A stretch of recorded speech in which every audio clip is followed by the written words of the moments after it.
एक बार एक राजा था। वह राजा बहुत ही नेक और अच्छा था। राजा के अच्छे व्यवहार के वजह से सभी लोगों को वो पसंद आता था। एक बार राज दरबार में दूसरे मुल्क का एक चित्रकार आ गया। उस चित्रकार ने राजा का एक खूब सुंदर चित्र बनाया। राजा ने उस चित्र की बहुत तारीफ की और उस चित्रकार की भी बहुत अच्छी खातिरदारी की। राजा का प्यारा स्वभाव देखकर उस चित्रकार ने राजा को एक पत्थर दिया।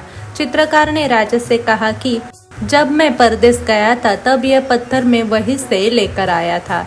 आपने मेरी जो खातिरदारी की उसके बदले में यह पत्थर मैं आपको तोहफे के रूप में दे रहा हूँ। इस बात से खुश होकर राजा ने वह पत्थर अपने पास रख लिया। वह चित्रकार भी अपने घर चला गया। कुछ दिनों बाद राजा ने अपने राज्य के एक मूर्तिकार को बुलाया। राजा ने उस मूर्तिकार से कहा कि यह पत्थर मुझे एक बहुत बड़े चित्रकार ने दिया है। मैं चाहता हूँ कि तुम इस पत्थर से कोई सुंदर मूर्ति बनाओ। राजा की यह बात सुनकर उस मूर्तिकार ने बड़े ही आनंद से मूर्ति बनाने का वादा किया। वो मूर्तिकार वो पत्थर लेकर अपने घर आया। दूसरे दिन से मूर्तिकार ने उस पत्थर की मूर्ति बनाने का काम शुरू किया।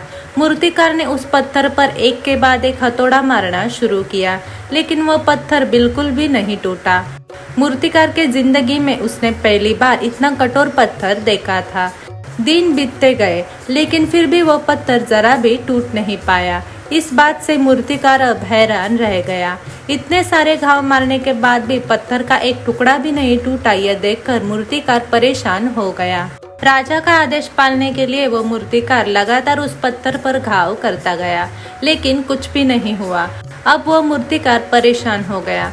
उस मूर्तिकार ने तंग आकर मूर्ति बनाने का काम छोड़ दिया और वो खाना खाकर सो गया। दूसरे दिन सुबह जब मूर्तिकार नींद से उठ गया तब उसने देखा कि उसकी पत्नी उस पत्थर को तोड़ रही है। बहुत सारे घाव होने के बाद वो पत्थर आखिरकार टूट गया। पत्थर को टूटा देख मूर्तिकार भी खुश हो गया और मन ही मन में वो सोचने लगा कि अगर मैंने भी लगातार घाव किए होते तो वो पत्थर टूट जाता। मैंने आखिर के समय में वो काम छोड़ दिया। अगर मैं अपना प्रयास जारी रखता तो वह पत्थर जरूर टूट जाता। अपने पत्नी से यह बड़ी सीख लेकर मूर्तिकार बहुत ही खुश हो जाता है और वह मूर्ति बनाने का काम जारी रखता है।